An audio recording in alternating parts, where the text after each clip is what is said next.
ब्रह्मा गुरु विष्णु गुरु ब्रह्मा गुरु विष्णु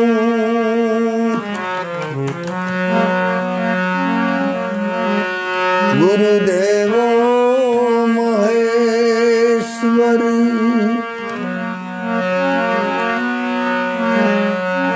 गुरु साक्षात् परम ब्रह्म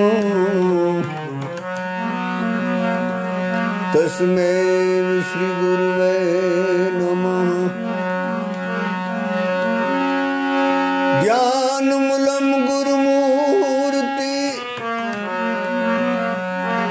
पूजामूलं गुरुर्पदम्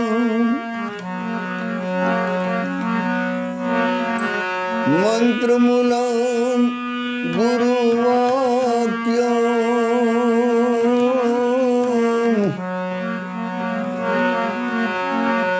मोक्षमूलं गुरुकृपा।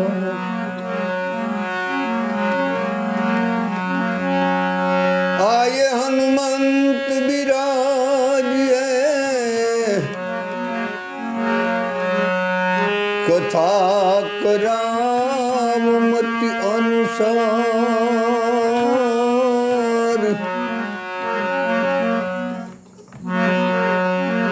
प्रेम सहित गादी धरावो।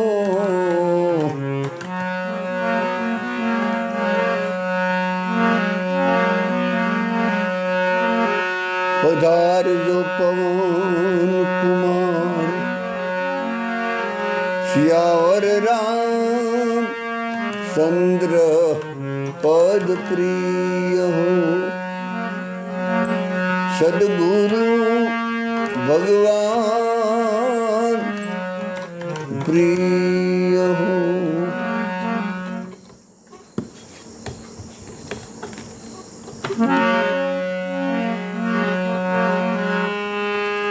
जय राधा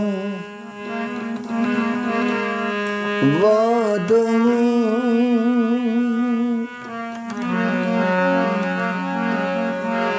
जय कुंज विहारी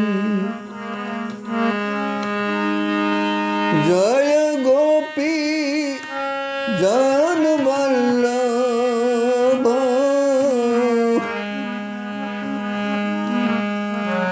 जय गिरिवरधारी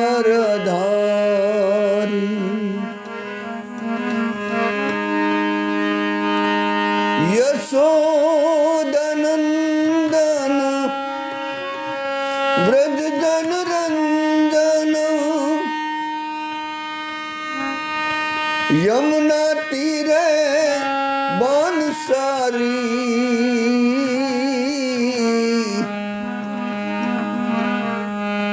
जय राधा हे माधव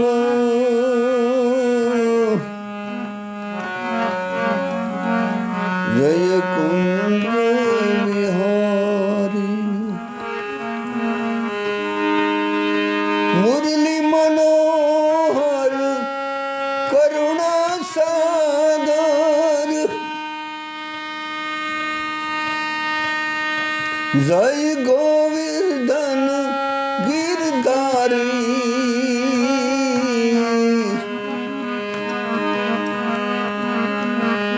जय राधा हे माधव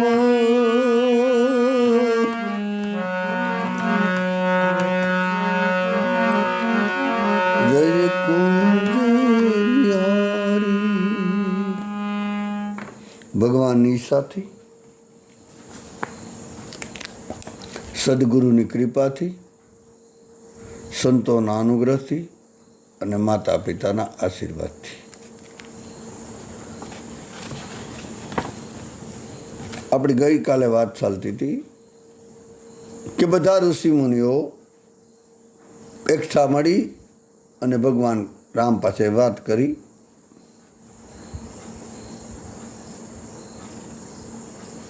અને ભગવાન એવું બોલે કે ભાઈ આ અવતારમાં હું નહીં કરી શકું.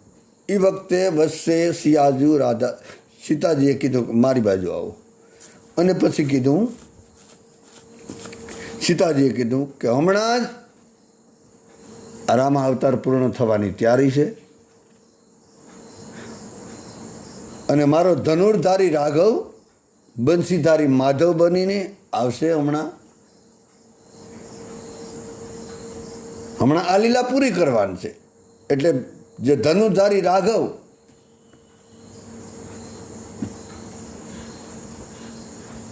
એ મટી જાય, મતલબ કે લીલા પૂરી થઈ જાય અને બંસીધારી માધવ બનીને વ્રજભૂમિમાં કૃષ્ણ અવતાર.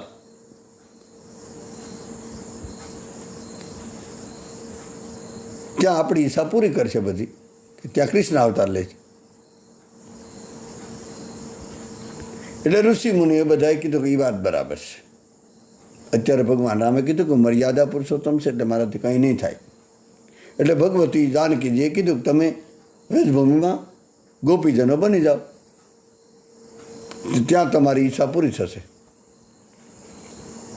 આવી ઘણી બધી કથાઓ છે. એક કથા એવી પણ છે કે બ્રહ્માજીને 1000 કન્યા, 1000 દીકરીઓ હતી અને નારદજીના સત્સંગથી જે બ્રહ્માજીની કન્યાઓ હતી ને એને રામના રૂપનું વર્ણન સાંભળ્યું. નારદજીએ રામજીના રૂપનું વર્ણન કર્યું અને કન્યાઓ સાંભળ્યું. એટલે બધી જ 1000 કન્યા હતી ને એને બધીએ મનથી એવું નક્કી કર્યું, એવો સંકલ્પ કરી લીધો કે મનથી રઘુવરને વર માની લીધા. આમ તો રઘુવર તો છે, યદુવર ને રઘુવર, એને વર માની લીધા. આપણે ઘણી વાર એવું આગળ આવ્યું કે જ્ઞાન માર્ગમાં જાણવાની વાત છે, ભક્તિ માર્ગમાં માનવાની વાત છે.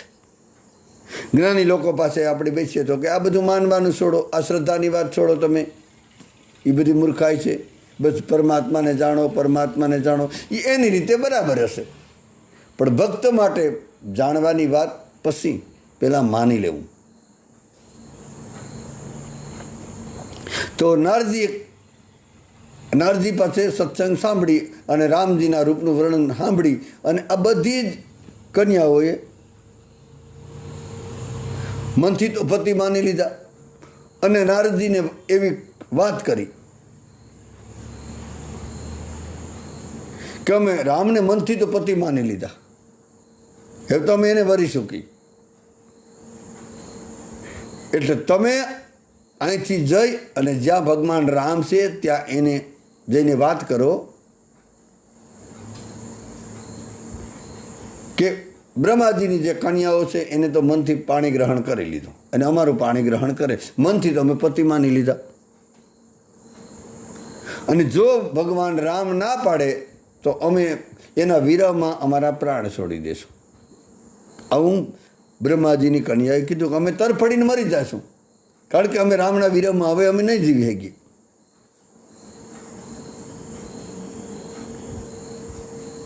આ બધી એવું નથી લાગતું કે આમ તરત જ પ્રભાવિત થઈ જાય ને તરત, એવું નથી. આ ભાઈ કે તરત 1000 કન્યાઓને બધે એકારે નક્કી કરી લેતી હશે ઋષિ મુનિઓને બધા. આ બધા ભજનાનંદીઓ હતા, કેટલા જન્મના ભજન હોય ને, એટલે હવે રાસ તરફ એને મહારાસમાં પ્રવેશ કરવો, એટલા માટે આ બધી એની લીલા છે પરમાત્માની. આ જન્મની સાધના છે. ગીતાજીના 6 અધ્યાયમાં ભૂલચૂક લેણી દેની બહુ જન્મના મંતે જ્ઞાનવાન પ્રપદતે વાસુદેવ સર્વમિતિ સ મહાત્મા સ દુર્લભ. આવો જન્મ અત્યંત દુર્લભ છે. સુશીનામ શ્રીમંતામ ગેહ યોગ ભ્રષ્ટોભી ચાયતે અથવા યોગીનામ કુલભવતી ધીમતામ એ તથી લોકે જન્મ અધિદેશમ. ગીતાજીના 6 અધ્યાયમાં 2 શ્લોકમાં આવી વાત કરી કે આ પૂર્વના યોગ ભ્રષ્ટ હોય, કેટલી પૂર્વના નહીં, કેટલા જન્મોની, કેટલા યુગોની સાધના હોય ત્યારે ગોપીઓ પાસે ગોપીઓને દરજ્જો મળે. એ તો યાદ જ રાખવાનું. આપણે એમ આમ સસ્તામાં સ્વીકારીએ અમે તો ગોપી છે, ગોપી એમ નથી થવાતું. ગોપી ડ્રેસ પહેરવાથી કે ગોપીના કપડાં પહેરવાથી ગોપી નહીં બની શકાય.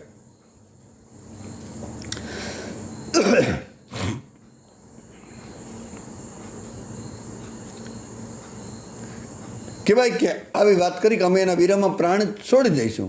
પછી નારદજી દંડકારણ્યમાં લગભગ વનવાસ દરમિયાન ટૂંકમાં વનવાસમાં હતા અને ત્યાં નારદજી આવ્યા અને ભગવાનની પાસે લગ્નનો પ્રસ્તાવ મૂક્યો કે ભગવાન, બ્રહ્માજીની કન્યાઓ તમને મનથી વરી તમારે અમે મનથી વરી સૂકી અને એનું પાણી ગ્રહણ કરો, તમે એની સાથે લગ્ન કરો. લગ્નનો પ્રસ્તાવ મૂક્યો. હવે રામજીએ કીધું, નારદજી તમે લગ્ન નથી કર્યા, આમ એવું નહોતું કીધું, પણ નારદજી તમને આવો શોખ શું અપીડ્યો? ઘણા લગ્ન નથી કર્યા હોય ને તો પણ આમ લગ્ન ન કર્યા છતાં લગ્નમાં જવાનો શોખ હોય ઘણાને, તો લગ્ન કરી લેવાતા. ને આપણે માંડવામાં જવાની જરૂર નહોતી નહીંતર, પણ ઘણાને એ પણ બરાબર હોય. એને એમ થાય કે આપણે જ નથી કર્યા પણ બીજાને લગ્ન તો જોઈએ. બીજાના લગ્ન થાય જોયા જેવા છે, પણ બીજાને લગ્ન થઈ જાય પછી જે હાલત થાય ને એ બહુ ખતરનાક છે.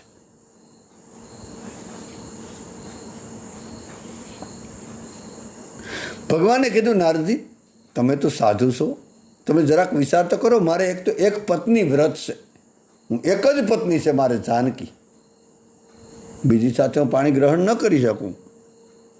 અને બીજું નારદી હું સંન્યાસના વેશમાં છે, જરાક તો વિચાર કરો. અને ત્રીજું નારદી એટલું તો તમે જુઓ, હું મર્યાદા પુરુષોત્તમ છે, એટલે મારાથી બ્રહ્માજીની કન્યાનું પાણી ગ્રહણ ન કરી શકાય. નારજી કીધું કે ભગવાન શું કરું? એને મનથી તમને પતિ માની લીધા, એ તમને વરી સૂકી છે. જો તમે નહીં સ્વીકારો તો એના પ્રાણનો ત્યાગ કરશે. રામજીએ કીધું કે તો બ્રહ્માજીની કન્યાને પાસે જઈ વળી પાછો તમે સત્સંગ કરો અને ત્યાં જઈને એને સમજાવો કે હમણાં કૃષ્ણ અવતાર ધારણ કરવાનો છે, એટલે તમે બધી કન્યાઓ વ્રજમાં ગોપાળનગર ગોપી થઈને ઉતરો, ત્યાં જાઓ એટલે તમારી હિસાબે મનોકામના પૂરી થશે. આવી કથાઓ પણ છે. એક કથા તો એવી પણ છે કે ભગવાન રામ રાજા થયા ને, આમ કેમ બધું ટાળવું, તમે આમ સાંભળતા જાજો નહીં એટલે ભગવાન ટાળી જશે, આપણે ના આવડે તો. ભગવાન રામ રાજા થયા ને એ પછી કેટલા યજ્ઞ કર્યા હતા, અશ્વમેઘ યજ્ઞ, કેટલા યજ્ઞ. કહેવાય કે એ વખતે યજ્ઞ કર્યા ને ત્યારે સીતાજી વનવાસમાં હતા, એટલે નિયમ પ્રમાણે યજ્ઞમાં પત્ની જોઈએ. એટલે કહેવાય કે આમ તો કોઈ વશિષ્ઠ મહારાજે આદેશ પકડ્યો હશે કે આજ્ઞા કરી કે રામ બીજું તમે બીજી પત્ની બીજા લગ્ન કરી લ્યો. ત્યારે રામજી કીધું કે ના, મારો સંકલ્પ છે એક પત્ની વ્રત, સીતા સિવાય બીજું ન જોઈએ. સીતા ભલે દૂર હોય, વનમાં હોય, પણ સીતા સીતા. બીજી હવે બીજાનું પાણી ગ્રહણ ન કરી શકું કોઈ સંજોગોમાં, ગુરુદેવ મને માફ કરો. ત્યારે કીધું કે યજ્ઞમાં તો પત્ની જોઈએ. ત્યારે કીધું કે તો સોનાની મૂર્તિ બનાવી લઈએ. અને કહેવાય કે સીતાજીની સોનાની મૂર્તિ બનાવી અને યજ્ઞમાં રાખતા હતા અને એમાં પ્રાણ પ્રતિષ્ઠા કરતા હતા. કહેવાય કે યજ્ઞ પૂરો થઈ જાય પછી એમાંથી પ્રગટ થઈ જતી હતી. આવી કથા છે. એ જ રીતે કહેવાય કે તમે માનો કે ન માનો, આમ મૂર્તિ જ હોય સોનાની, પણ યજ્ઞ પૂર્ણ થઈ જાય ત્યારે એ સોનાની મૂર્તિમાં સ્ત્રી બની જાય. અને રામજી પાસે એવો પ્રસ્તાવ મૂકે કે અમારો અંગીકાર કરો, અમારો સ્વીકાર કરો, તમે અમારામાં પ્રાણ પ્રતિષ્ઠા કરી,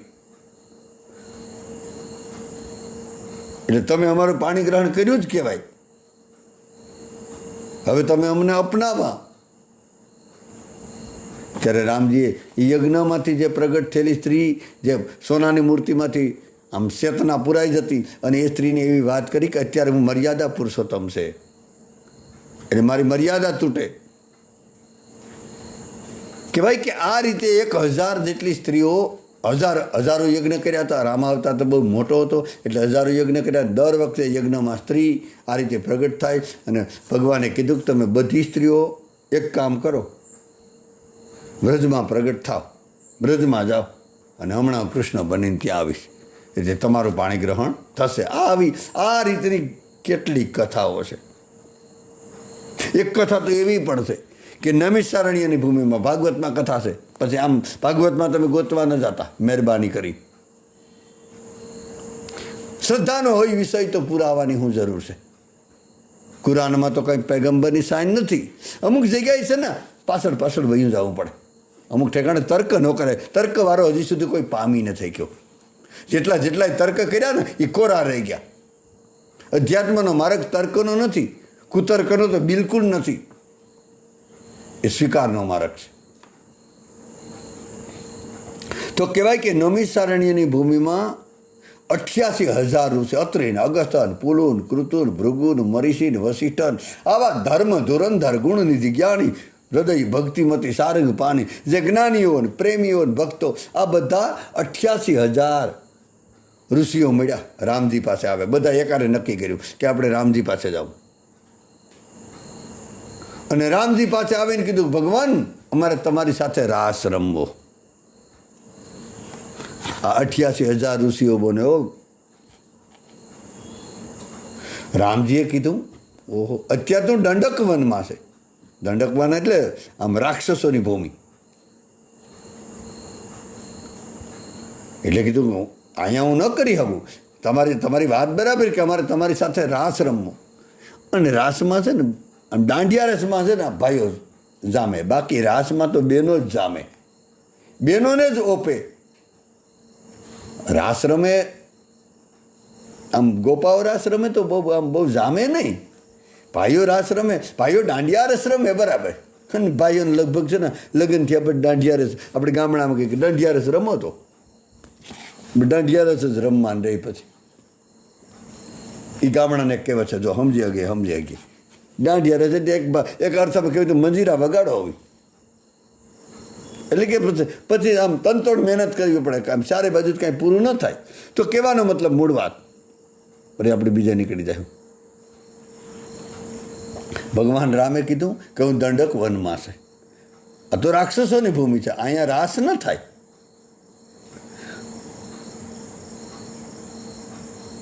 રાસ તો વૃંદાવનમાં થાય. રાસ માટે વૃંદાવન જોઈએ. અને રાસમાં જોડી જોઈએ, એકલા ન ચાલે. મારી સિયાજુ નથી, જુઓ તો કરી રામનો પ્રેમ. હા, મર્યાદા પણ રામની. અને રામ સીતા પ્રત્યેનો પ્રેમ તો તમે જુઓ. એટલે તો આપણે બીજા વિષયમાં નથી જાઉં, નહીંતર સીતાજી વિશે ભજન યાદ આવતું હતું. કેવી શરણાગતિ, કેવો વિશ્વાસ. એને કીધું કે મારી સિયાજુ નથી, અને યુગલ વગર રાસલીલા કેમ કરવી?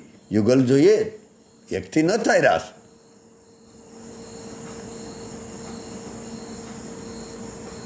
એટલા માટે તો જો ને કૃષ્ણ અવતારમાં એક નહીં પણ કેટલીઓ ભેગી કરી, કેટલી ગોપીઓ છે. એટલે અહીંયા કીધું કે 88,000 તો પેલા ઋષિઓ હતા. નૈમિષારણ્યની ભૂમિઓ પ્રમાણવાળી વાત છે.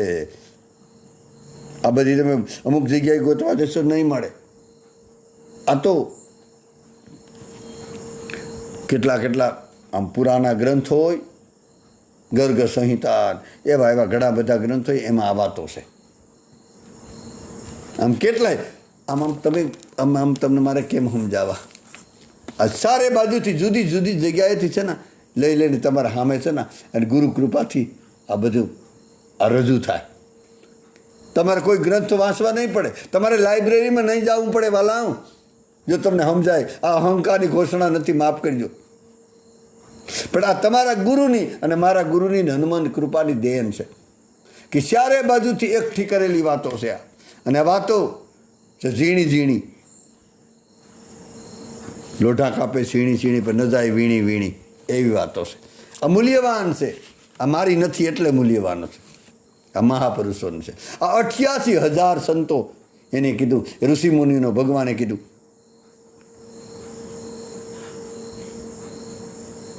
તમે રજમાં જન્મ લઈ લો,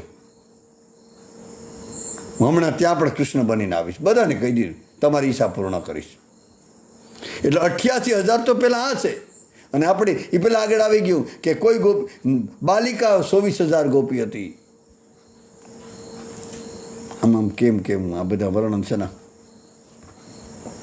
કેટલીક યુવાન 24,000 હતી, 24,000 આમ કિશોર અવસ્થાની હતી, 24,000 માતાઓ ગોપી હતી, 24,000 પુત્ર વધુ હતી, એમ કરીને આમ આંકડો નથી, અનંત ગોપીઓ. આ મનની વૃત્તિ પર જો કૃપા ઉતરી જાય ને, સદગુરુને સમજાઈ જાય ને, તો મનની એક એક વૃત્તિ આપણી ગોપી બની જાય.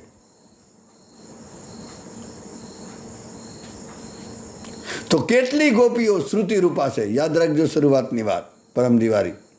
કેટલી ગોપીઓ ઋષિ રૂપા છે, કેટલી ઋષિઓ છે, કેટલી ભગવતી શ્રુતિઓ છે, કેટલી ગોપી વેદની ઋષાઓ છે, કેટલી ગોપી મિથિલાઓની સ્ત્રીઓ છે, કેટલી ગોપીઓ અવધની સ્ત્રીઓ છે, કેટલી ગોપીઓ કૌશલ દેશની સ્ત્રીઓ છે, કેટલી ગોપીઓ વૈકુંઠની સ્ત્રીઓ છે. કેટલાકના નામ આપું. કેટલી ગોપીઓ બ્રહ્મલોકની સ્ત્રીઓ છે, અને કેટલી ગોપીઓ પુનર્જન્મની છે, દેવકન્યાઓ પણ છે. કેટલી ગોપીઓ નાગકન્યાઓ પણ, કેટલાકના. કેટલી ગોપીઓ લતાપતા છે, કેટલી ગોપીઓ હરણીઓ છે, કેટલી ગોપીઓ સાધુ સંતો છે, કેટલી ગોપીઓ ભક્તો બનીને આવી, કેટલી ગોપીઓ ઋષિમુનિઓ છે, કેટલી ગોપીઓ પાગલ પરમહંસો છે. આ બધા હોય. અનેક કલ્પો સુધી ભજન કર્યું. યાદ રાખજો વાલા, આ યુગ આ જન્મોની વાત નથી, કલ્પો. એક કલ્પ એટલે આમ એ આંકડો નથી. 4 યુગ પૂરા થાય ને, આમ તો 1 મિનિટો 4,32,000 વર્ષનો છે. 1 મિનિટો, 1 જ મિનિટો, આમાં મારે ગોટાળો છે. હા, 4,32,000નો કળિયુગ છે.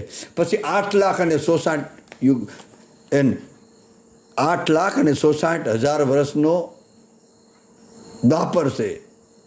પછી 16,17,28,000 વર્ષનો ત્રેતા છે.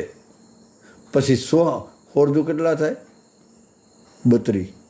હા, આમ હવે તમે કહો જેમ આમાં કે આપણે માથું મુકાઈ જાય એમ છે. અને માથું મૂકવું જોઈએ અહંકારનું. ગણતરી પછી કેમ આપણે કંઈ થોડા ભણેલા ગણેલ છે, અને ભણતા ને ભાંગતા ને ગુણતા ને ભવતા બાળ્યો. હવે છેવટે શૂન્ય તોડો સરવાળો. હવે સરવાળા નથી કરવા, એમાં નથી જવું. કહેવાનો મતલબ કે આ બધી જ કેટલાક કલ્પો સુધી સાધના કરી. 4 યુગનો એક કલ્પ થાય, એવા કેટલાય કલ્પો થાય ને, ત્યારે ગોપીનો ભાવ પ્રગટ થાય. વાલા ગોપી એ તો આપણે માની લીધું, અમે વ્રજમાં છે, અમે કૃષ્ણના ભક્ત છે, અમે ફલાણી જગ્યાએથી દીક્ષા લીધી, અમે આમ છે, અમે સાધના કરીએ. ખાખ ગોપી ન બનાય, ગોપી નહીં બની શકાય. આપણી જી સહી બનીએ ને તો ઘણું. આપણી જે સહી કમશે તો બનીએ. દાખલા તરીકે આપણું જે નામ હોય, આપણે એ છે પોતાના આત્માને પૂછો. આપણે આપણી નિજતામાં જીવીએ. આપણે છે કાંઈક અને બતાવીએ કાંઈક. આપણે દમતા આપણા આગલા ઘરનો આમાં હું મૃત્યુ છે.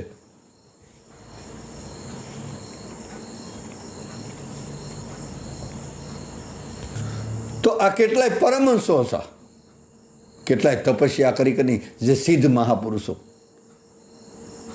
અનેક જન્મો સુધી, કલ્પો સુધી, જન્મ છોડો, જન્મ ભૂલી ગયો, માફ કરજો, કેટલાય કલ્પો સુધી સાધન ભજન કર્યું ને, ત્યારે ગોપી ભાવ, ગોપી સ્વરૂપ પ્રાપ્ત થયું.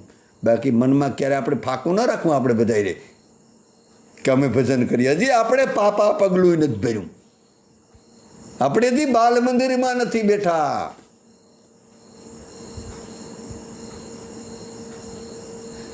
આ બધાએ ગોપી ભાવ ક્યારે પ્રાપ્ત કર્યો? આ બધા ભક્તો કૃષ્ણ પ્રત્યેનો પ્રેયસી ભાવ હતો કે અમે એની પ્રેમિકા બનીએ, અમે એની પત્નીઓ બનીએ, અમે એની સેવિકાઓ બનીએ,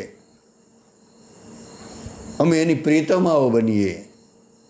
ત્યારે એવા યુગો વયા ગયા, અને આ બધા કબૂલ કરે કે અમે રામાવતારમાં વેદની ઋષાઓ હતી,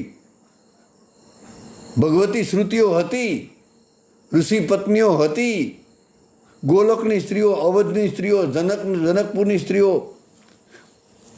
બ્રહ્માની કન્યાઓ, ભીલની સ્ત્રીઓ, આ બધી રામા અવતારમાં બધી એના ઉપર મોહિત થઈ ગઈ હતી રામ ઉપર. કોણ આ રામ અને કૃષ્ણને અલગ પાડે ખબર નથી પડતી. કોઈ ગુરુની નહીં સેવાય હોય, કોઈ સપનામાં સત્સંગ નહીં સાંભળ્યો હોય, નહીતર રામ અને કૃષ્ણમાં ભેદ કરતા કેમ એને આવો વિચાર આવે?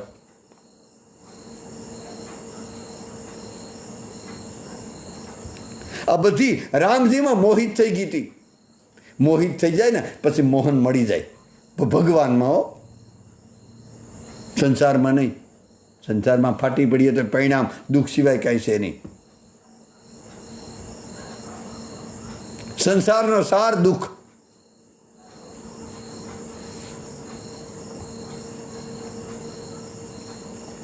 આ બધી કબૂલ કરે કે અમે રામજીમાં આસક્ત થઈ ગઈ હતી, મોહિત થઈ ગઈ હતી, પણ રામજી મર્યાદા પુરુષોત્તમ હોવાથી અમારી સાથે રમણ નથી કર્યું, અમને આલિંગન નથી કર્યું, અમને અધરામત નથી આપી શક્યા, કારણ કે મર્યાદા પુરુષોત્તમ હતા, સંન્યાસીના વેશમાં હતા, એક પત્ની વ્રત હતા, એટલે આ બધાએ કબૂલ કર્યું.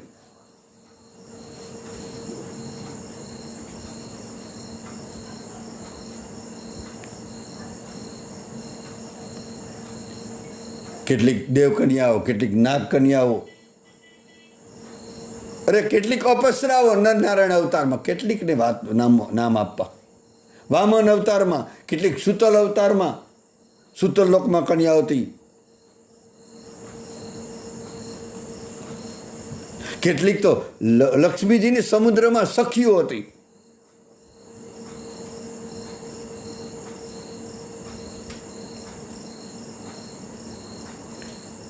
અને જે સમુદ્રમાં લક્ષ્મીજીની જે સખીઓ હતી ને એ બરસાનામાં પ્રગટ થઈ. આવી કથા બોલે હો, જે વૃષભાનુને ઘરે પ્રગટ થઈ હતી. અને આપણે આગળ વનની હરણીઓ કેટલી હતી, કેટલી લતા પતાઓ હતી. અરે કહેવાય કે દંડકારણ્યમાં પંચવટીમાં જે વૃક્ષો હતા ને એ પર રામમાં મોહિત થઈ ગયા હતા. દુર્ભાગ્ય જીવના છે છતાં પણ હરિભજીને થકતો. એ બધા વૃક્ષો હતા ને એ પણ ગોપીઓને ગોપાઓ બન્યા. ત્યારે મહારાસમાં પ્રવેશ થાય. બધા વ્રજમાં આવ્યા. આ જેટલા આપણે લિસ્ટ નામ આપ્યું ને તમારે સામે, કોઈ વ્રજમાં લતા પતા, કોઈ પશુ પક્ષી. એટલે તો હાલમાં અત્યારે આપણે વ્રજમાં જઈએ ને તો ત્યાં મોટા મોટા વૃક્ષ છે, આપણી બાથમાં આવે, આમ 10-10 ફૂટને પહોળાય એવા મોટા થડ છે. અને ત્યાંના સંતો એવું બોલે કે આ બધા પૂર્વના કોઈ સંતો છે, કોઈ ઋષિમુનિઓ છે, આ બધી કોઈ વૃક્ષો પણ આવે. એટલે તો વ્રજમાં તો બિલકુલ વૃક્ષ કપાતો નથી. એવી એક, જો કે વૃક્ષ તો ક્યાંય ન કપાય. કાપવા આપણે ન છૂટકે કાપવું પડે ને તો 5 વૃક્ષ વાવવાના, નહીંતર ગુનેગાર છે.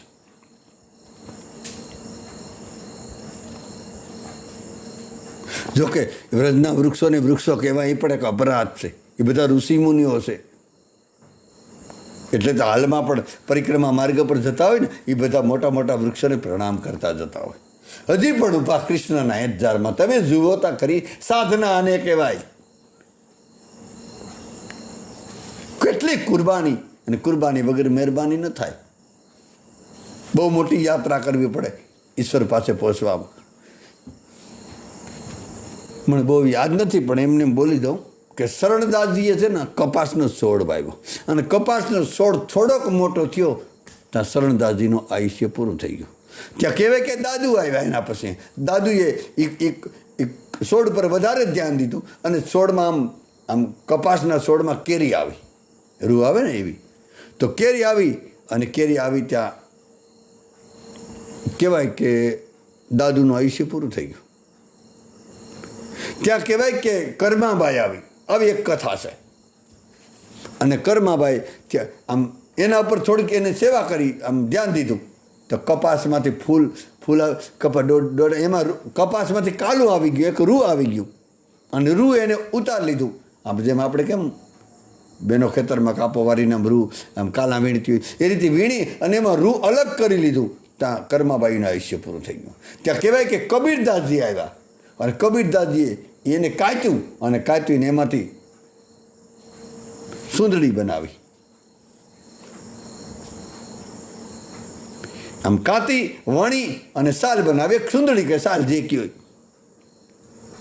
એ બનાવી, અને જે બનાવી લીધી ત્યાં છે ને કબીરદાસજીનું આયુષ્ય પૂરું થયું. અને કહેવાય કે પછી મીરાબાઈ આવી, અને પછી મીરાબાઈએ એ સુંદડી ઓઢી અથવા કોઈ કામણ કે સુંદડી ઓઢું તો રંગ સુવે, રંગ બે રંગી હોય, મેં ઓઢું કાળો કામડો, દૂજો રંગ ન લાગે કોઈ, આવું મીરાબાઈએ કીધું. કહેવાય કે ત્યારે મીરાબાઈના શિર પર એટલી યાત્રા કરવી પડે અધ્યાત્મના માર્ગમાં. આ નાનું સૂનું નથી.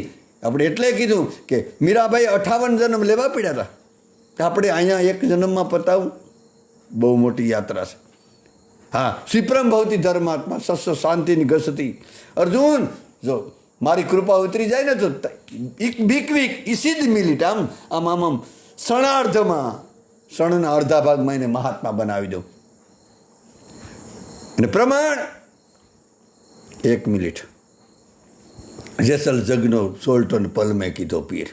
બાકી જન્મને આપણે બધા અપરાધી હોય, જન્મને આપણા કર્મ ઝંઝટ ઘણી બધી હોય, આપણું બેલેન્સ ઘણું બધું ભેગું થયું હોય, એમ આરો ના આવે. પણ કોઈ સદગુરુ મળી જાય એવા, કોઈ એવો માય એસા કોઈ મિલે સંત ફકીર, પહોંચા દે ભવ દરિયા કે તીર. એવો કોઈ પોષેલો મહાપુરુષ ત્રિગુણાતીત ત્રિવેણી સંગમ ઉપર બેઠો હોય, જે બધાથી પર થઈ ગયો હોય, એવો મહાપુરુષ મળી જાય તો એકરે ફેરામાં મીરાબાઈ ઉજણા. બાકી ફેરે ફેરે ઘણા હશે બહુ ફેર. યાત્રા બહુ લાંબી છે નહીંતર. આનો એક અર્થ થાય ગોપી ભાવ. અને જેટલા હાલમાં પણ જોઈ લ્યો, જેટલા મહાપુરુષે ભજન કર્યું, એક પરિપક્વ અવસ્થાએ પહોંચ્યા, પછી એમાં પૂર્ણતા જ્યારે આવે ને ત્યારે એમાં આમ શું કેવું, સ્ત્રી ભાવ એમાં આવવા માંડે. દાખલા તરીકે રામકૃષ્ણ પરમહંસ, એવી કથા છે એના વિશે તો, કે રામકૃષ્ણ પરમહંસ સ્ત્રી ભાવમાં આવ્યા એટલે કહેવાય કે માસિક ધર્મમાં આવતા હતા.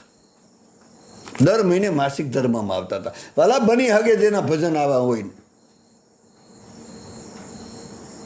કબીરદાસજી જ્ઞાન માર્ગી, બધાને ખબર છે, જેને કબીરને વધારે સાંભળતા હોય કે કબીરને જેને વાંચ્યો હોય કે થોડો ઘણો ગુરુ કૃપાથી અનુભવ કર્યો હોય, તો કબીર જ્ઞાન માર્ગી છે. છતાં પણ ગોપી ભાવમાં કબીર કૂદી પડ્યા, પ્રવેશ કરી ગયા હતા જ્ઞાન માર્ગી. છતાં સાધનાની એક અવસ્થા આવે, એક સ્થિતિ આવે, એક પહોંચ્યા પછી છે ને જ્ઞાન માર્ગી પડશે ને પ્રેમ માર્ગી બની ગયા હતા. એટલે તો કબીર જેવા કોઈ જ્ઞાની નથી, કબીર જેવા કોઈ પ્રેમી નથી, કબીર જેવા કોઈ ધ્યાની નથી, કબીર જેવા કોઈ વૈરાગી નથી, કબીર જેવા કોઈ ત્યાગી નથી, કબીર જેવા કોઈ અનુરાગી નથી. દાસી જીવન લો, કેટલાકના નામ આપો. દાસી જીવન છે પુરુષ, છતાં ગોપી ભાવે પહોંચી ગયા. સદગુરુ મળી જાય ને એને મળ્યા ભીમ દાસી જીવનને. એટલે કીધું કે દાસી જીવન જ્યારે ભીમને ભેટ્યા ત્યારે ઓસિંતાનું થઈ ગયું અજવાળું. ત્યારે ગોપી ભાવ પ્રગટી જાય જો આવા કોઈ મળી જાય તો. બાકી માની ન લેવું કે અમે કંઈક ભજન કરીએ, હજી કાંઈ નથી થયું. મંગલાસણ પણ નથી થયું, શ્રી ગણેશ પાપડાથી નથી થયું. બ્રહ્માનંદ જોઈ લ્યો, સ્વામિનારાયણ સંપ્રદાયમાં થઈ ગયા, કેટલી ઊંચી થઈ. અરે તમે વાત માનો કે ન માનો ભગવાન, એક નરસિંહ મહેતા, બ્રહ્માનંદજી, ત્રણે આપણા સૌરાષ્ટ્રમાં, અને દાસી જીવન, એને વ્રત ઉતારી લીધું હતું. અરે આખો મહારાજ સામો આમ કેમ કેવું, આખું વૃંદાવન પ્રાઇવેટ બનાવી લીધું. અત્યારે દાસી જીવનનું ઘોઘાવદર જો ત્યાં આપણી શ્રદ્ધા હોય ને તો ઘોઘાવદરમાં દાસી જીવનની સમાધિએ પગે લાગી આવીએ ને તો વ્રજમાં જઈ આવ્યા. નરસિંહ મહેતાને સોરે સમાધિ, નરસિંહ મહેતાની સમાધિએ પગે લાગી લઈએ તો માની લેવાનું કે વ્રજમાં યાત્રા કરી આવ્યા. કોઈથી ન જવાય ને તો ત્યાં જઈ આવું, ભરોસો હોય તો તમને શબ્દ પર. આ મને બોલાવે એ બોલું, મારા ઘરની વાત નથી વાલા. જો કદાચ વૃંદાવન જઈ શકાય તો સારું, ન જવાય તો ઘોઘાવદર દાસી જીવનની સમાધિ, બ્રહ્માનંદની સમાધિ, આ બધા ત્યાં જઈ આવીએ ને. નરસિંહ મહેતા, અરે તુકારામ, આ બધા ગોપીઓ બની ગયા હતા. ઠાકુર રામકૃષ્ણ પરમહંસ તો છે જ, પશ્ચિમ બંગાળ. કાલી માતાના એટલા ડૂબ્યા ઠાકુરની તો હદની વાત છે. એટલી હદ એની પોચ હતી સાધનાની કે સ્ત્રી ભાવ એટલે સ્ત્રીના અંગ આવવા માંડ્યા. પછી તો વાત પૂરી નહીં. ક્યારે માસિક ધર્મમાં ક્યારે એ કેવી સ્થિતિ, આમ સ્ત્રી ભાવ પૂરેપૂરો થઈ ગયો છે ત્યારે ના.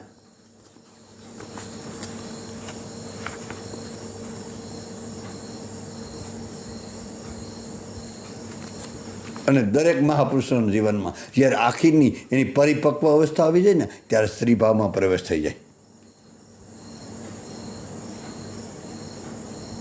આનો અર્થ એવો ન માનવો કે ગોપી બનવા માટે સ્ત્રી બનવું જરૂરી છે, જરાય નહીં.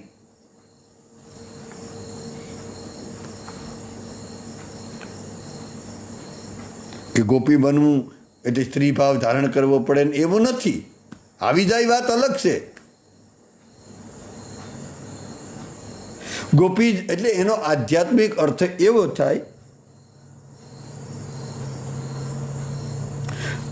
ગોપી આમ તો આપણે એકવાર એવું કદાચ કીધું હશે, મને ખબર નથી, કે જેણે બધી જ ઇન્દ્રિયોથી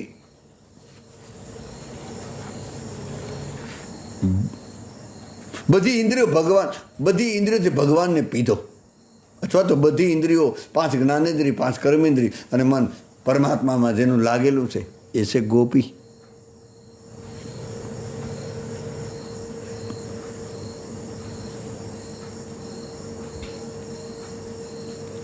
ગોપી એટલે ગોપની, ગુપ્ત, એક અર્થમાં ગુપ્ત. ગોપની, ગોપીનો અર્થ થાય એટલે અંદરનો જેને રસ પી લીધો હોય, બાહ્યની જેની સાધના ભીતરી હોય, જે અંતર્મુખ સાધક થઈ ગયો હોય અને પૂરેપૂરો આમ અંદર જઈને એને આમ શું કહેવું, ઢાળી શકાતો નથી વાલા, કે જે છે ત્યાં પહોંચી ગયો. જે જગ્યાએ આપણે જવાનું છે, જેના માટે આપણે આવ્યા, આપણે બહાર દોડ માટે નહોતા.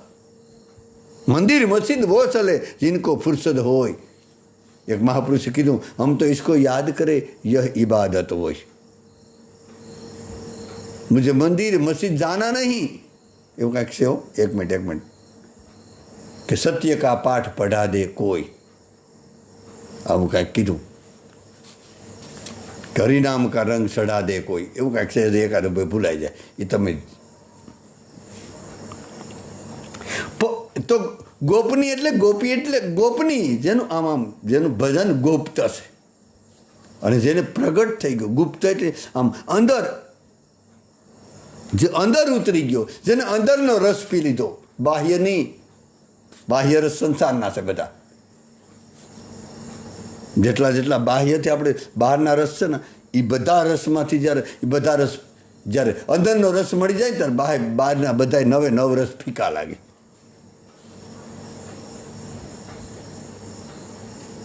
ગોપી કોઈ સ્ત્રીનું નામ નથી વાલા. ઠીક છે, આપણે માની લઈએ, આપણે આગળ પણ કીધું, ગોપી કોઈ સ્ત્રીઓનું નામ નથી. એવું નથી કે ગોપી એટલે સ્ત્રીઓ. બરાબર ને સાંભળજો. આજ કાલનો સત્સંગ તો બરાબર તમે સાંભળ્યો છે, પણ આજનો પણ બરાબર સાંભળજો, નહીંતર ગલત અર્થ થઈ જાય નહીં. ગોપીનો એક અર્થ જેની હરેક શ્રેષ્ઠતા, જેની પ્રત્યેક શ્રેષ્ઠતા, જેનો પ્રત્યેક વિચાર, જેનું પ્રત્યેક ક્રિયા, આહા, પ્રત્યેક કર્મ શ્યામ સુંદર માટે હોય, જેનું જીવન પરમાત્મા માટે હોય, પોતા માટે ન હોય. ગોપી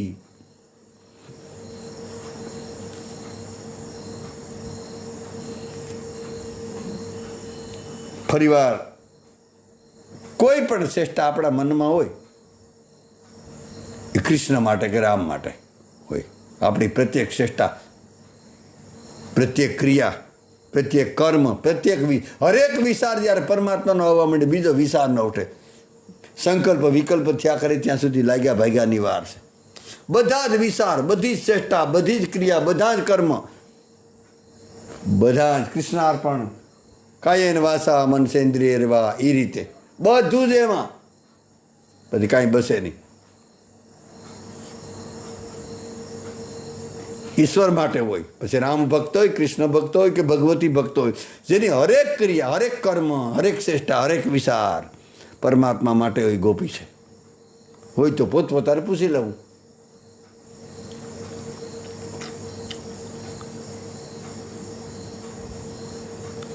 ગોપી ભાવ જો પ્રાપ્ત કરવો હોય તો જરાક આમ ભારી પડે એમ વાત છે. કદાચ આપણે એવી ઈચ્છા હોય કે ગોપી ભાવ પ્રાપ્ત કરવો, ખાલી વાતો કરવી હોય તો ઠીક છે. તો પહેલાં તો બધી જ વસ્તુના સુખ એક બાજુ મૂકવા પડે. શબ્દ પર ધ્યાન દેજો, ગેરસમજ ન થઈ જાય. તમામ વસ્તુના સુખ નગણ્યની દ્રષ્ટિમાં થઈ જાય. બધી જ ક્રિયાઓના સુખ, બધા સંયોગોના સુખ, મળવાના સંયોગના સુખ, બધા જ વિષય ભોગના સુખ. સંસારના સુખની તો વાત છોડો,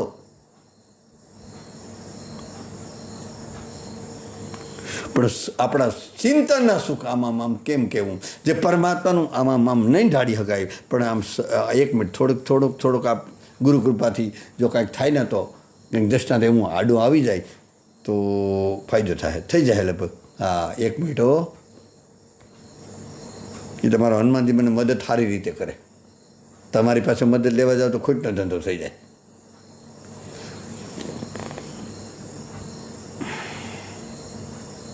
એકવાર ભગવાન કૃષ્ણ રાધાજીના શરણ દબાવતા, આગળ આપણે આવી ગઈ પણ આ સંદર્ભ બીજો છે. અને શરણ દબાવતા એટલા ભાવવિભોર થઈ ગયા. ભગવાન રાધાજીના શરણ પોતાની ગોદમાં છે. શરણ દબાવતા કૃષ્ણને એટલો આનંદ આવ્યો, ભાવવિભોર થઈ ગયા અને આંખમાં આંસુડા આવ્યા. અને રાધાજી તો આમ જાગી ગયા. ત્યારે કીધું રાધાજીએ કે ગોપાલ, આ આનંદનું સુખ પણ છે ને અધ્યાત્મના માર્ગમાં, પ્રેમના માર્ગમાં બાધક છે. આપણે બધાને કદાચ મેસેજ હોય. અને બીજું દ્રષ્ટાંત જો આપવું હોય તો બીજું દ્રષ્ટાંત પણ એવું છે કે આપણે કદાચ એકવાર કીધું તમને યાદ હોય તો, કે ભગવાન કૃષ્ણનો સારથી દારૂ બિલકુલ એકાંતનો માહોલ છે. ભગવાન કૃષ્ણના મહેલમાં પોતાના પલંગ પર શયન કરે અને કૃપા પાત્ર બહુ નિકટનો સારથી દારૂક ભગવાનના શરણ દબાવે. અને શરણ દબાવતા દારૂકના મનમાં વિચાર આવ્યો કે આહા, હું કેટલો મોટો ભાગ્યશાળી, આમ મોટો પોરો છૂટ્યો પોતાને, કે ઓહો, આમ આનંદિત થઈ ગયો કે ગજબ કહેવાય. દ્વારકાધીશ છે, સૌદ બ્રહ્માંડનો હરિ છે, જેની સેવા માટે દેવી દેવતાઓ લાલાયિત છે. બ્રહ્મા વિષ્ણુ મહેશ જેના માટે આમ એની સેવા તલશે, છતાં કોઈને મળતી નથી. અને દ્વારકાવાળાની એની સેવા મને મળી જાય, એનો આનંદ આવ્યો. અને આનંદ આવ્યો તો આનંદ આવે તો આંખમાં આંસુ આવ્યા અને આંસુ પડ્યા અને ભગવાન જાગી ગયા. જો કે ભગવાન જાગેલા જ હોય, જાગી ગયા. અને દારૂકના મનમાં દુઃખ થયું કે ઓહો, મેં નિંદ્રામાં ખલેલ કરી. ત્યારે આ દારૂક એવું માગે કે ભગવાન, એક વરદાન મને આપો કે આજથી મને તમારી સેવાનું સુખ, સેવાનો આનંદ પણ ન મળવો જોઈએ. એટલા માટે ગોપી બનવા માટે ચિંતનનો ત્યાગ. આપણે આમ કેમ મારે ટાળવું, જે આપણે ભગવાનના નામનો આમ તો આમ કોઈ સંજોગોમાં ન ટાળી શકાય એવી વાત ભારી પડે એવી છે. છતાં ગુરુ કૃપાથી કંઈક કરીએ. 1 મિનિટ હો, કેમ કેવું. આમ કેટલાક સાધક હોય ને, આમ એના ચિંતનમાં ડૂબ્યા હોય, કોઈ સમરણમાં ડૂબ્યા હોય, કોઈ જપમાં ડૂબ્યા હોય. ચિંતન એટલે આમ ગુજરાતીમાં કેવું હોય ને કે ચિંતન, જો જપ એટલે કેવલ આપણે યાદ કરવા પડે એને જપ કહેવાય. સમરણ એને કહેવાય કે યાદ કરવા ન પડે, માળા લેવી ન પડે, બેરખો ન લેવો પડે, એને અમે મૂર્તિની જરૂર ન પડે અને થઈ જાય, એને સમરણ કહેવાય. ચિંતન એને કહેવાય કે એના જેવા આપણે થવા માંડીએ. દાખલા તરીકે ભમરી ઈયળને ડંખ મારે અને 15 દિવસમાં છે ને ઈયળ છે ને ભમરી બની જાય. ચિંતન કરતાં એના જેવી બની જાય. એવું ચિંતન આપણે કરતા હોય. જો ગોપી બનવા માટે, ગોપી થવા માટે ચિંતનનું સુખ, મતલબ પરમાત્મામાં આપણે ડૂબી ગયા હોય, એના મય થઈ ગયા હોય, ઓતપ્રોત થઈ ગયા હોય, એમાં ખોવાઈ ગયા, એ સુખ પણ છોડવું પડે. કેટલું મોટું આમ શું કેવું. ટૂંકમાં ચિંતનના સુખનો પણ ત્યાગ કરવો પડે. બધા આનંદને મૂકી દેવા પડે, કાંઈ ન જોઈએ, પરમાત્મા બસ. જાવેશ મેરા સાયા રીજે વો વેશ ધરૂંગી. મીરાબાઈએ કીધું કે મારો પ્રેમી, મારો પ્રિયતમ, મારો ગોપાલ, મારો ગોવિંદ, મારો બાંકે બિહારી, મેરો ગિરધર, એ પ્રસન્ન થતો હોય ને તો એ જે કહે મંજૂર છે. જાવેશ મેરા સાયા રીજે વો વેશ ધરૂંગી. એ ગમે તે કરે એ મને મંજૂર છે. શરણાગતિની આ સરમસીમા છે. જે રીતે ભરતજી બોલ્યા રામચરિત માનસમાં, જેહી વિધિ પ્રભુ પ્રસન્ન મન હોય કરુણા સાગર કીજીએ. મારો પરમાત્મા જેમાં પ્રસન્ન હોય ને ગમે તે કરવા હું તૈયાર છે. આ શરણાગતિની સરમસીમા છે કે પરમાત્માની ઈચ્છામાં આપણે ઈચ્છા પડી જાય પૂર્ણપણે. તો કહેવાય કે ચિંતનનું સુખ પણ છોડવું પડે, આનંદનું સુખ પણ છોડવું પડે. અરે એનાથી આગળ વાત કેવી તો વાલાઉ, સમાધિનું સુખ છોડવું પડે. સમાધિ એક બાજુ મૂકવી પડે.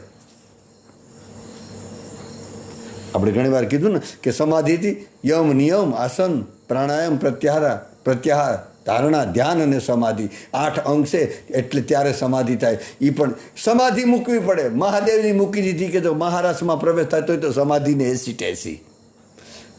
કેટલાક ઋષિમુનિઓ, નહીં તો ઋષિમુનિઓ તો સમાધિમાં બેસતા હતા બધાય.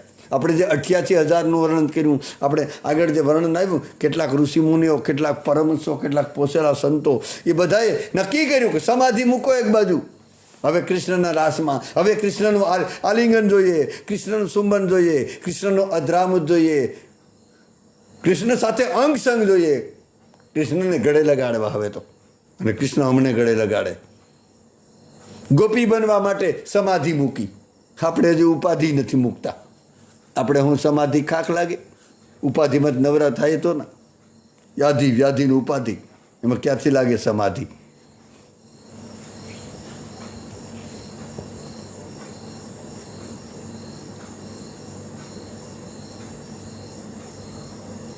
આપણે કદાચ વ્રજમાં વાસ હોય ને ભગવાન, આપણે દંડવત જે વ્રજમાં વાસ છે ને પ્રણામ.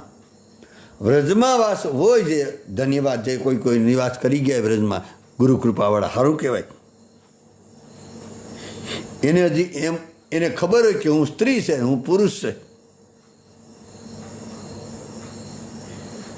ત્યાં સુધી ગોપી ભાવની ક્યારેય સપનામાં પણ આશા રાખવી નહીં. એને ખુદની ખબર પડી જાય કે હું સ્ત્રી પણ નથી, પુરુષ નથી, ત્યારે ઘટના ઘટશે આ માર્ગમાં. અધ્યાત્મનો માર્ગ એવો છે વાલા. બાકી ગોપી ભાવ પ્રાપ્ત થવો બહુ દૂરની વાત છે. દાસ્ય ભાવ, સખ્ય ભાવ, વાત્સલ્ય ભાવ, આ ક્રમશ જવાય. એ બધા પહેલાં દાસ્ય ભાવ મારે બને ત્યાં સુધી નાના રહેવું, બધાને પગે લાગતા શીખી જાઉં. આ તમને ખાનગીમાં કહું. બહુ અત્યારે હજી આપણે દાસ્ય ભાવ એટલે હનુમાનજી પાસે જે ભાવ હતો, સખ્ય ભાવ અર્જુન પાસે હતો, પછી ઉદ્ધવજી પાસે પણ હતો. વાત્સલ્ય ભાવ યશોદામા પાસે, કૌશલ્યામાં દશરથ વગેરે, નંદબાબા, એ બધા પાસે હતો. પણ આ બધો ક્રમમાં જો આપણે દાસભાવ આપણો બરાબર હોય ને, આપણે દાસભાવ, આપણે સેવક ભાવ બજાવીએ પૂરેપૂરો, કોઈ પણ સ્વાર્થ વગરનો, કોઈ હેતુ વગરનો કર્તવ્ય બજાવીએ. પણ ઘણીવાર આપણે કર્તવ્ય મારી નાખ્યા, આપણે રોકાઈ જાય ત્યાં.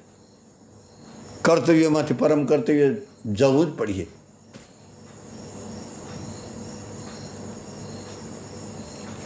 તો પહેલાં દાસ્ય ભાવમાં કર્તવ્ય જેવું આવે. સખ્ય ભાવ, મિત્રતાનો ભાવ, આ ક્રમ છે. પછી વાત્સલ્ય ભાવ, અને પછી ધીરે ધીરે કાંતા ભાવની જે હોય તે, એ આપણે બધી બહુ ખબર નથી. પણ ક્રમશ આપણો અહમ છૂટે. જો દાસ્ય ભાવ આવે, પછી દાસ્યમાંથી સખ્ય ભાવ આવે, પછી વાત્સલ્ય ભાવ આવે, અને ધીરે ધીરે ગુરુ કૃપાથી આપણો અહમ છૂટે. બરાબર. આ રીતે આપણે ક્રમશ નિભાવીએ ને. આપણે ક્રમમાં સાધના કરી જ નથી. બસ જલ્દી પામી લેવું. અને પછી જો આ ક્રમશ બરાબર આપણો ક્રમ હસવાઈ જાય ને, પણ નથી હસવાતો, ત્યારે ગોપી ભાવ ને ઉપલબ્ધિ થાય કદાચ.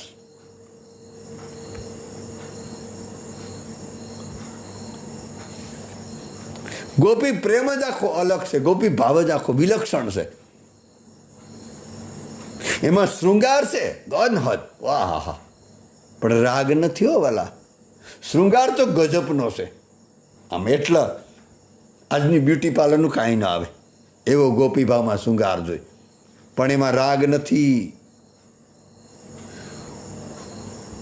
ભોગ છે પણ અંગ સંયોગ નથી. શબ્દ પર ધ્યાન દેજો વાલા. ગોપીભાવમાં ભોગ તો છે પણ અંગ સંયોગ નથી. અંગનો સંગ ન થઈ શકે. વિરહ પણ ગજબનો છે ગોપીભાવમાં, પણ વેદના નથી. આવું હનુમાન પોદારજીએ પણ કીધું. હનુમાન પ્રસાદ પોદાર થઈ ગયા ને ગોરખપુરમાં, એનું આ નિવેદન છે.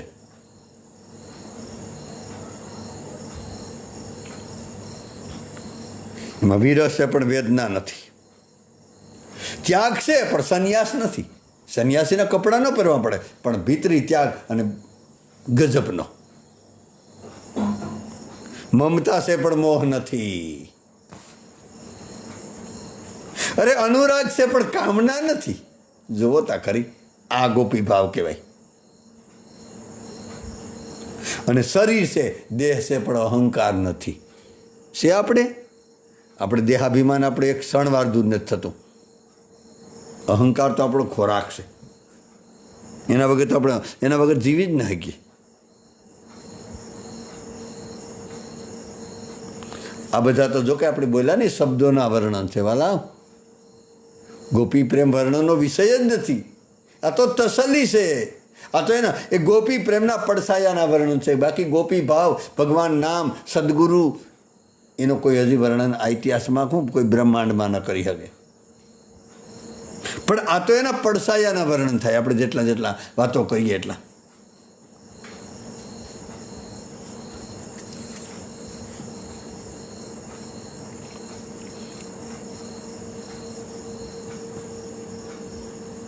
અને ખરેખરનો અસલી ગોપી ભાવ તો બહુ ઊંચાઈ પર આવેલો છે. નારદજીના શબ્દમાં, નારદજી ભક્તિ સૂત્રમાં વર્ણન કરે અનિર્વસની શબ્દ. બિલકુલ નારદજીના ભક્તિ સૂત્ર છે, નાની એવી બુક છે, એમાં સૂત્રપાત્ર સંસ્કૃતના છે, બિલકુલ નાના. અનિર્વસની એટલે વાણીથી પર, અકથની છે. એ કોઈ કથન કરી જ ન શકે, બોલી જ ન શકે, વાત પૂરી થઈ જાય ને.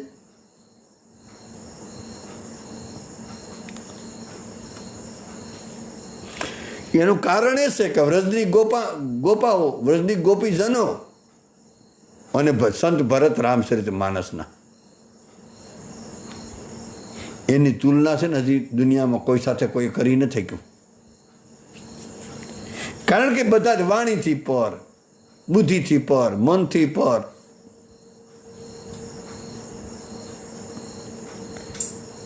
ભરતજીની કથામાં છે ને પરમ પ્રેમનો મહિમા છે, અને ગોપીની કથામાં છે ને મહાભાવનો મહિમા છે. તો અહીંયા આપણો સમય પૂરો થઈ જાય. કાયેન વાસા મનસેન્દ્રિયર્વા બુદ્ધિયાત મનાવા પ્રકૃતે સ્વભાવાત કરોબી યદતમ સકલમ પરસ્મે નારાયણેતિ સમર્પયામી. સર્વભવંતુ સુખિનમ સર્વ સંતુ નિરામ્યા સર્વભદ્રાણી પશ્યંતુ મા કચરિત દુઃખ ભાગ ભવેત. બધાના હૃદયમાં બિરાજેલા ભગવાનને અને બધાના શરણમાં દંડવત. જય શ્યારામ, રાધે રાધે. બધું કૃષ્ણાર્પણ. હરય નમઃ, હરય નમઃ, હરય નમઃ. તવદીય વસ્તુ તુભ્યમેવ સમર્પે. જય શ્યારામ, રાધે રાધે.